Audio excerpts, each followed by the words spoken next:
แต่ว่าเช้าคักต้อมคักอันนี้คักว่ามันที่แท้ว่าปิดประตูเลยแม่ มันประตูมันเน็ตหนาดิอันนั้นมันกระโดดคนเกณฑ์ว่าตอนเราข่อยนะ แม่ เกิดมาได้ยินแต่บุญที่2บุญที่3มันมาอันงานหลายในชิโน่เฮานี่ก็ช่วง2ปีหลัง3ปีหลังนี่แห บอ ละ กคือดิกี้นี่มันสู่ที่2บ่ได้นะผู้ชายเรือสวรรค์แต่ว่าข่อยมาอยู่กับผู้นี้ช่างได้ไปเด่นคืน บ่ บ่เคยไปคืนเถอะ คอยกับมาหาก็ได้มาเที่ยวกลางคืน ถ้ามาเห็น YouTube นี่แหละ น้องเลย แม่น ทั้งพูดทั้งเห็นหลายอย่างก็คือช่างก็บ่ได้มีปัญญาไปจ้านะ อยากไปกินแล้ว ใช่สิเอา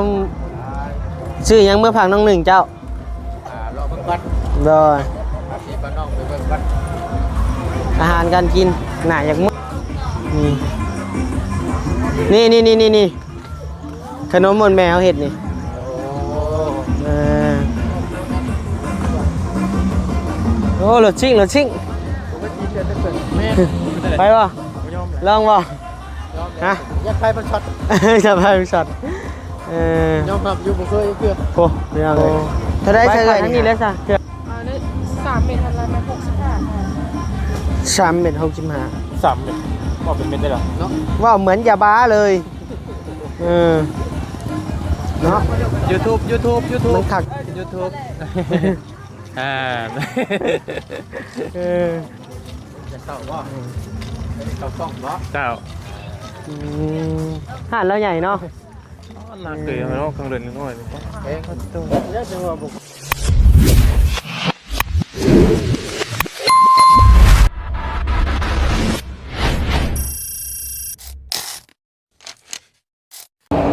เอาพี่น้องเลยนะกับทักทายสวัสดีและสบายดีพี่น้องเลยเนาะอึ๊บพี่น้องเลยเอากับทักทายสบายดีและสวัสดีพี่น้องพี่เมื่อทุกคู่ทุกคนเด้อพี่น้องเด้อเนาะเปิดมาคลิปนี้ก็อยู่เทียงนาน้อยคอยนางพี่น้องเลยเนาะ ไปเช้าบ่ รักใครยังได้ เห็นได้ใช่ นั่งก็ทางอยู่กิน เนาะสบายดีเด้อพี่น้องเด้อพักกันนั่งนั่นช่วงพักเปรี้ยวอยู่ โดย กินข้าวพี่น้องเอ้ย พากันมานั่งกินข้าวอยู่กระตูบเด้อพี่น้องเด้อเนาะอยู่นี่แหละหน้างานกองทัพเด้อพี่น้องเด้อเนาะ งานเข้ามางานบุญที่เท่าเนี่ยมันเป็นงานทหารมันเกี่ยวกับเนี่ย ต้องทับ กองทัพ มันเป็นมืออย่างท่านแบบหรอ มือสั่งตั้งกองทัพภาษาประเทศไทยภาษาคน อันนี้ผม ประชาชนลาว บ่ของบ่ยาวผมพูดแต่ว่าเป็นงานทหาร บุญที่3แต่บุญที่3บุญที่3 ว่าง่ายกะ มือที่มันก่อตั้งบ่ แม่นมือก่อตั้งกองทัพ คือเจ้ามือสร้างมือถีบเจ้าแบบนี้ก็ตั้งมือถีบเจ้าเปิดทางการเนาะ พอครบรอบมันเกิดไปแล้วจ้ะ แม่นั่นล่ะโอเคพี่น้องเลยเนาะ ใหญ่เติบคนที่การที่ว่าใหญ่เนาะใหญ่เป็นอันดับ2มันบอกคนที่เรียนคนที่2อันดับ1 ก็หลับหนึ่งแล้ว ก็จังหวะแม่นกับพังมึง แต่ว่าเช้าคักต้อมคักอันนี้คักว่ามันที่แท้ว่าปิดประตูเลย แม่ มันประตูมันเน็ตหนาดิอันนั้นมันกระโดดคนเกณฑ์ว่าตอนเราข่อยนะ แม่ เกิดมาได้ยินแต่บุญที่2บุญที่3 มันมาอันงานหลายในชิโน่เฮานี่ก็ช่วง2ปีหลัง3ปีหลังนี่แห บอ ละ กคือดิกี้นี่มันสู่ที่2บ่ได้แต่ว่าคู่นี่สู่ที่3แต่เบิ่งมันไม่ เกิดน้อย เดี๋ยวมันน้อยมันคือกับแคบ น้อยเลยมันเห็นให้เฮาอย่างเห็นกันบุญคือว่าใหญ่แบบ แม่น อันนั้นมันผัดกระแจกกระจายกัน แต่ว่าเรื่องบุญนี่มันมีตลอดแหละ มันหลดเป็นแนวอัน สิ้น เคยชินเฮาเลยเนาะมันตะกี้ ดึงจ้ะ ตะกี้ตอนมันนี้ยังน้อยมี2บุญเท่านั้นพี่น้องเอ้ยเนาะบุญ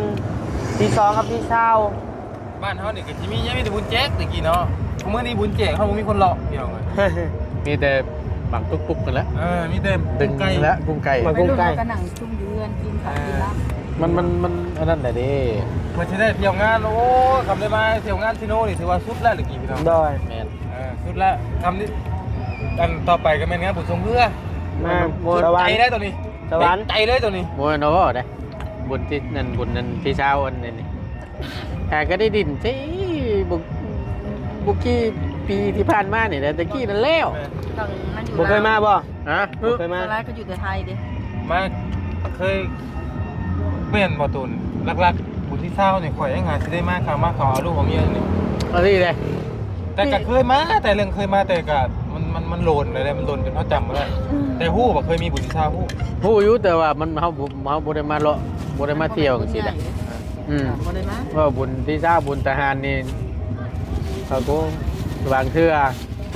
ถึกช่วงเฮาอยู่พุ่น ขนาดบุญทุ่ง ผ่าน เพื่ ไป อนี่นะบุญทุ่งเพื่อสวรรค์นี่ข่อยมาอยู่กับผู้นี้จังได้ไปเด่นคืน เนาะ บ่เคยไปคืนเด้อ คอยกับมาหาก็ได้มาเที่ยวกลางคืน ถ้ามาเห็น YouTube นี่แหละ พี่น้องเลยทั้ง แม่น ทั้งฮู้ทั้งเห็นแหละอย่างก็คือจังก็บ่ได้มีปัญญาไปเจ้าหน้าบุญคืนน่ะ แม่น ชีวิตไปอยู่ไทย คือกันอยู่ไทยส่วนหลายนั่นนะ พอมาแล้วเฮาก็ไปเลยกินเนาะ แม่นมาแล้วก็ไปบางเทื่อมาแบบเทศกาลนี่สินะสงกรานต์มาดินแล้วก็บิดแล้วก็ลกอย่างนะส่วนหลายสิเป็นแนวนั้น มันบ่มีหยัง ก็สิว่าแม่น คันอยู่บ้านพัดเลี้ยงงัวเลี้ยงควายแบบ แม่น ลงส เฮา วน เฮาแบบบ่ได้เฮ็ดหยังก็สิว่าเนี่ยส่วนหลายมีแต่เป็นแนวนั้นแหละพี่น้อง บ่ ก็เลยบ่ได้ค่อยได้อยู่ดินนะ แม่นเพราะว่างานนี่น่ะมันมีโดดจ้องผมได้พี่น้องเอ้ยนะโดดล่ม นี่มีบ่ โดดในเพิ่นโหลดอยู่นี่บ่ อยู่นี่แหละ ชาวมาจะคิดแล้วจะมาเก็บปีกระโดดลง เพิ่นตกมาแต่ไสน่ะ เพิ่นโหลด โอ้พูดแล้วถึงพูดแล้ว ลงมาได้เครื่องบินบ่ ลงมาแต่เครื่องบิ บิ น นแล้วก็เตอร์ ลงมาแต่ยุ่นพุ่นบ่ แม่น ยุ่นในพี่น้อง เพิ่นโดดบ่ปีนี้ไงโดดติ บ่เรื่องโหลดนี่เขาคิดเห็นแต่ตัวอัน มันก็ เอาไปเรียนบ้านดงทางเนาะยังอยู่ตอนนั้น โอ้ยเป็นตาญาติ อ อยู่ ยู่ ได้ เด้ บ่แม่นดงทาง อยู่อันนั้นอยู่วังเวียง อยู่วังเวียง แหล่งท่องเที่ยวเด้พี่น้องอยู่อันน่ะ ยังอยู่อ่ะ อยู่วังเวียงน่ะ อันนี้เพิ่นโดดสูงนี้อันนี้ฮะ ทำบ่ฮู้ทำบ่เฮ็ด YouTube กับบ่ฮู้บ่เห็นจะทำพี่น้องเอ้ย แม่นยอมรับเลย เห็นแต่นี่จังว่าฮู้เห็นในหยังกับเพิ่นหมู่ตัวเฮาบ่ เรา ได้ ได้ไปเนาะเราได้ไป จากบุญบ้าน ได้เห็นหลายบ่อนหลายๆที่หลายๆเมืองหลายๆแขวงว่าซั่นซะได้ กี่บุญ แม่น นั่นแถว ได้เก่ามา บุญของเขาใครสิเคยไปคือ โด อัน ด นี้บ่ได้ไป นั่นแหละ ดังนั้นมันเป็น ใช่แต่ไปจะไปบ่จะไป ต้องไปเจ้าปีนี้เนี่ยต้องเข้า มันเป็นสมุนบ้า แม่นบ่ เห็นแล้ว เรากระทงบ่ อ่า เรากระทง แหม เอ้าน่ะมีลำว วิ ง ทย์แล้ววิทย์แล้ว งานลอยกระทง ทางเขาบ้านเมืองเรา อ๋อน้ำพันธุ์เนี่ย โอ้ยนี่ใกล้ๆนี่ บ่ได้ไกล ไปก็บ่ได้ร้อยซ้ำนะคนหลายเพิ่นบ่ แน่น บ่เลยบ่ลงไปฮอดเลย เอาโอเคพี่น้องเอ้ยมาเจ้าก็สิเข้าไปเลาะอยู่บ่ แล้วก็สิไปอยู่ โดยพอดีแล้วทางบ่นิวก็สิพาพ่อแม่พี่น้องเนาะไปหาย่างเลาะเบิ่งงานหาแต่ว่าเพิ่นก็ยังบ่ลงเต็มระบบดอก แต่เราเบิ่งว่าใครอยู่แจ้ได้จุดใดเนาะเป็นตาเดียวดีมาสะดวกก่อน โดย มาเด้อพี่น้องเด้อ มา อยู่ไกลเนาะ ห้า เชิญ สิบ ชว ลาน ดพี่น้องเอ้ยต้อง ว่าชั้นซะ ห้าสิบลาดเข้าใจ อ่านเจนางพอใจ นั่งพอใจพี่น้องเอ้ย เนาะ ต้องข้ามเลยพอดีมาจอดรถน้ำมันยาวกับกินขึ้นดาดได้สิบวันอย่างดีเลย เดี๋ยวสิเบิ่งชี้แยงให้อยังดี มันสิกินสิดามันก็ไม่จอดอยู่พุ่น มันเต็มเนาะ ลำบงค่ะลำบง มันเต็มรถมันใหญ่เลย เต็มเลย บางทีเรากินอิ่มบัดเราทานเลือดเลย อ่า มาพี่รถ หม่องจบรถเนาะ แม่ ราคาเท่าไหร่แจ้ง รา บ่ คา รู้ บ่อนเบิ่งก่อนเบิ่งก่อนบ่เพิ่งแจ้ง เบิ่งภายต้องข้ามก่อนนี่แหละ ได้ อีกเทื่อนึง เป็นร้านลาวเขา แม่ ร้านลาว แต่ว่า ก่อน ตั้งไว้ก็อยู่แล้วเรา10,000ซะ 50,000ไป รถใหญ่พี่น้อง แม่ รถกระบะ รถใหญ่ นี่แหละ รถจักรก็บ่เกิน20,000กีบดอก โดย 30เรา ประมาณนี้ กับเบิ้งมู่ก่อน เบิ่งหมู่ เช่าเลยแหละ อ่า เบิ่งก่อนเบิ่งหมู่ก่อน อยู่เดินบ้านหน่อย30นะ อยู่ แน่นอนอยู่แล้วรถจักรน่ะมันเป็นไปบ่ได้หรอกคันละ10คันน่ะฮอดเบิ่ง ตอนนั้นอยู่บุญนั่นอยู่บุญบ้าน อยู่งานนั่นนี่เด้งานชงเฮือเซโนเฮานี่ก็ยังคันละ50พุ อ่า 50%มันจะหลุดเสีย แต่ว่านั้นมันไอ้หักข่อยน่ะ อืม ไอ้หักข่อยมา เทพันไซเนาะ แม่น อันนี้อีหยังพอลุงบ่พอลุงใกล้บ้านติ ไอ้หักข่อยมาจำไปก็จะเขาตัวน่ะตามกันตัวน่ะ จำเป็น จำเป็น จะเป็นต้องได้เสียตัวนี้ กับอันบ่ยุดเนาะแต่นั้น มันเป็นไอ้หักข่อยมานะเหมือนแต่ว่าวันนี้ไอ้หักบ่มาครับ อ่าโอ้เสียใจเลย แดงเทพันไซเด้อเนาะผากเราผากไอ้แดงมาเยี่ยมเซโนแน่พอสิได้เก็บเงินผากรถ กูเป็นไอ้มึงตอนไหนสิ โอ้ยเหรอเนาะโอ้ยแล้ว แท็กช่อง YouTube แล้วเข้ามาเบิ่งเนาะ ว่าเบิ่งนะเนี่ย ยากอยู่ ทำเป็นคลิปเกี่ยวกับตลกขนาดจะเบิ่ง เอ ประ อ เทศ คอนเทนต์เกี่ยวกับตลกนะพอเราเห็นกับลูกน้องเราอยู่นี่ แมน เอาโอเคเนาะพี่น้องเนาะเดี๋ยวขับไปเบิ่งในงานในการ เดี๋ยวรอเบิ่งรอส้มพี่น้อง โดย แม่ลองเบิ่ง อันนี้ก็เป็นอาหารของเจ้าแพงเด้อพี่น้องเด้อมาฝากมาต้อน ขอบใจหลายๆตั้งเจ้าแพง ภรรยาเบาเหย้าพี่น้องเอ้ย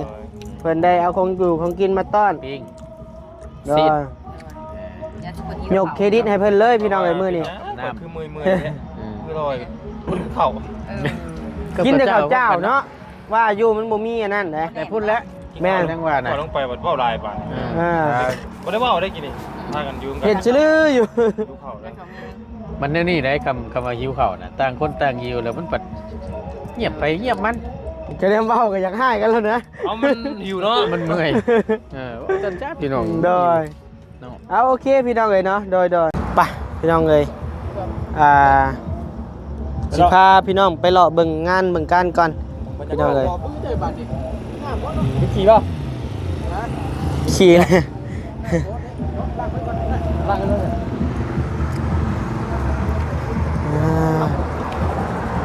หมดพี่น้องเอ้ยสะเพงหายบ้ากหลายเนาะนี่แหละงานอันนี้สถานที่ห้าภาครถนี่แหละพี่น้องเอ้ยเนาะอันนี้กว้างเติบพี่น้องเอ้ยจอดได้ประมาณ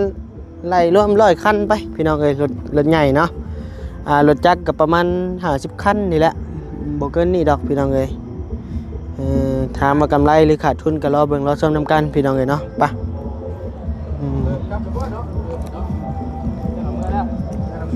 ไปนั่งใส่เป็นงานกองทัพเด้อพี่น้องเด้อเนาะเป็นงานใหญ่เป็นวันสร้างตั้งกองทัพพี่น้องเอ้ย เริ่มลายแล้วเนาะ จะจังหวะลองเบิ่งเหมือนโอ้โหมาได้ถ่ายคลิปตบจะพากันนี่พี่น้องเอ้ย ที่บ่ได้พาพี่พาน้องไปฮอดงานเด้อเนาะ ขอเก่งบ่ได้ลุ่มนี่ เอาอีกแล้วติไปทางนั้นบ่อันนี้ของเพิ่นอันนี้พี่น้องเอ้ยภาครถคือกันอันนี้ของเพิ่นนี่โอ้ยได้ระดับ200 ผมว่าได้200 เลยโอ้โอ้ พักนี้เพิ่นเนาะ รถจักรนะกับมันออกกับอยากย่างแน่นะของเพิ่น ได้ง่ายยุ่งเพิ่นเนาะพี่เนาะ โดย มันมีอันนั้นตัดเด้ มันมีกำแพงแน่เลยก็มีห้องแน่เด้เข้าทางเดียวออกทางเดียว จะกินเจ้าเดียวกันหรือบ่ บ่คนละเจ้าตัวนี้กับตัวนั้น อะไรได้ผมคิด ตัวนี้แหละคักนี่ มันทำแต่งานเด้ แม่ทางเข้างานเลย ต้องพุด แต่ว่าเข้าย่างออกยากอยู่ทางนี้มันมีห้านเขาตันเด้เข้าย่างออกยากอยู่แต่ว่าสถานที่นี่เหมาะของเพิ่นเนาะไม้น้อยๆนึงนี่ เป็นหยัง แน่นนะของเขาเลยไม้บักใหญ่บ่แน่นบ่นะ ว่าแล้วพี่น้องเอ้ย หนาวหนาวดิ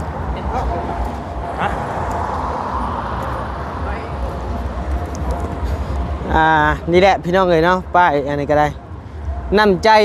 วันที่ชาวมังกรมันยืนพี่น้องเอ้ย ไปเนาะ โดยต้องนี่แหละของอยู่ของกินพี่น้องเอ้ยหักยังบ่เต็มระบบดอกพี่น้องเอ้ยอันนี้ก็ได้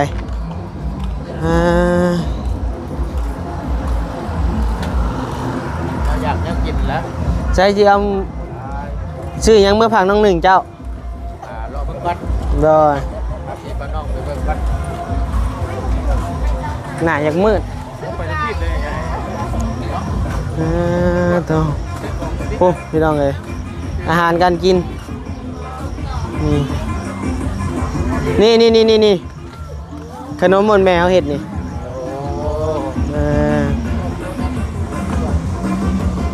โอ้รถชิ่งไปวะลองวะฮะ อยากไปมันช็อต จะไปสัตว์ยอมรับอยู่บ่เคยเพื่อ โอ้พี่น้องเลยไปข่าวทั้งนี้เลยจ้ะเครื่องลายเนี่ย เบิ่งทั้งนี้น้ำอีก เลย เริ่มมาลงเลยน้ำพุ่นกัน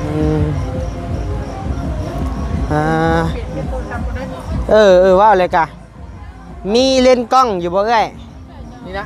เฮดซะสี่ ก็สิว่าจะเปลี่ยนนะ อัลต้า นี่ ใช่นี่ นะบ่ได้มีการเดียวได้อีก บ่ อีกวะโอ้เปลี่ยนเนี่ยตรงนี้อยู่บ้านนี่ อืม ที่หาที่ด้วยนะ มีสีร่วงก็เป็นเพื่อนสีก็หาตัวนี้จะได้สามตัวนี้ได้ห้า ได้3อันบ่ตัวนี้ แม่จะนอนนี่ก็เป็นเก็บมาหาเลย โอ้เท่าได้ใช้เอ้ยนี่ฮะ ได้3 เมตรอะไรมา65 3 เม็ด65 3เม็ดบ่เป็นเม็ดได้หรอเนาะ ว้าวเหมือนยาบ้าเลยเนาะมันขักอยู่บ่วะของแท้บ่เอ้ย ต้องปลอม ของปลอมหรือบ่เอาได้เฮาก็ย่านมันสีบ่งามคือกันเนาะใช่เบิ่งให้ขอจะแคปมุมเนี่ยโอเคมันก็บ่อยากเอาปานใดแล้วเฮาก็ได้เว้าของปลอมนี่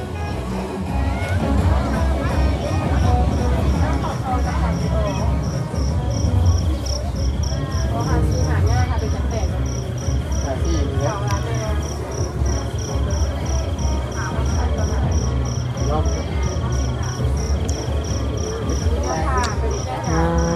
ตัวพี่น้องนี่อ่ะว้าวน้ำแหน่เงามีแต่ตัวงามเนาะ โดย จะได้แต่บ่มี iPhone ใช้คือหมู่พี่น้องเอ้ย ไอ้พ่นมาสั่น นี่ iPhone บ่มี3ตาคือหมู่นะ โอ้ย่อมแล้วเป็นยังไงมารองานรอการเนาะก็คือ ยากค่ะได้แต่ เป็นลูกค้าเนาะ โอ้งามแล้วนะ นี่อยู่เว้ย งามแล้ว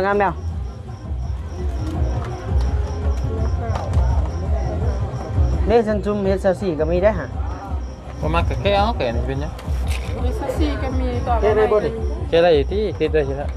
แกได้อยู่ ติดกาวใส่ไปประมาณกางเกง บัดเกะมันหยัง ฮะ ก็งามอยู่ เป็นหยัง เป็นเว้ย ใส่ไปจะแกะก็ได้ เป็นเฮาเป็นจังดีเฮาเอ้ย คุ้มนี้สิมีฮะกรอบเป็นกรอบวะ ไปเบิ่ง คือการของเจ้ายังเคสของเจ้าเคสแตก ก้อยบัด ของเต็งโทรศัพท์แตก ทางหลังมันบ่ นี่บ่ไอ้เตียงซื้อให้เจ้าน่ะ บ่อยู่น้ำเมียผม กดโอ้เอาตัวนี้แหละ เท่าใดน่ะ ตัวหน้าพัน เอาทิ่มซะ เบอร์ได้ จะเบอร์นี่จะ จานข้างล่าง เนาะ ไป ร้อยพี่น้องเลย เนาะพี่น้องเอ้ย ยังอันนี้เช็ดเขาตำได้ให้เพิ่นมานี่ว่าได้ เอาคือเบิ่งเนาะ โอ้ตำกันได้เฮ้ย โอ้ลูกชายมักเลยรถนี่ จุ่ม บ่ ไอ้นี่ก็ป้าทอด ถือแจ็คเพิ่งเลยเฮ้ย ใจรถ อืม บ่ได้ค่อยซื้อไอ้เพิ่น คันได้นี่เฮ้ย กินเล่นบูกันซื้อนี่โอ้ยของขวัญนี่เพิ่นนี่ อันเท่าไรนี่น่ะเอ้ย เอ้ย อย่าคู่ราคานะมันขึ้นใหญ่กันเกิด ลูกเขามักได้เหรอ พวกรถของเล่นเล็กน้อยนี่นะ ทั้งง่ายทั้งนอกลูกนะ บอกเพิ่นเลย แม่น เพลงพี่น้องเอ้ยบ่แม่น YouTube อ่า เออ จะเข้าบ่เข้ากล้องบ่ เจ้า ห่านแล้วใหญ่เนาะ น่าเกลียดเนาะเครื่องเล่นน้อยนี่ เอ้ยเนี่ยจังว่าบ่ค่อยได้ซื้อไอ้เพิ่นน่ะเป็นเงินว่าบ่มีเงิน บ่ว่าได้ไอ้เพิ่นก็ขายเอาอันขึ้นเพิ่นได้ค่าที่เพิ่น เพราะตั้งเพลงอยู่เครื่องเล่นน้อยฮู้อยู่เครื่องนั้นมันอยากเพลงยิ่งเป็นของผู้ชายยิ่งเพลงเพราะของผู้หญิงมันหาได้ง่ายเด้ แม่น มันหาซื้อเสร็จก็ได้ ส่งประกาศก็ แม่นแต่ผ่านหาเพลงของผู้หญิงนี่หาซื้อสบาย คือหมุดบัตรนี่สิมัน แต่ว่า หมุดไป ไปเดี๋ยวนี้มันแล่นเขาทางนี้ไป หมักอันนี้ยุ่มๆบ่ บอกไป งานนี้ใหญ่เลยพี่น้องเอ้ยแต่ว่าเพิ่นยังลงบ่เต็มระบบเด้ระวงมาเลย ใช่ห่างไว้เลยเนาะ พร้อมเลยเด้ เตรียมพร้อมดี บ่เอาแล้ว หมุดมาบ่ชักจนผู้ใด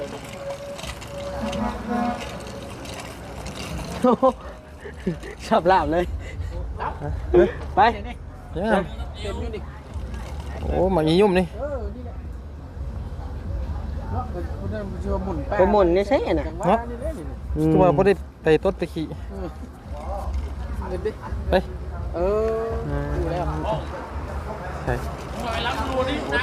ใช่ พี่น้องเลย หมุนในป่าเลย นี่บ่แล่มาทางนี้บ่ จ้า เบิ่ง จะเป็นกุ้งไก่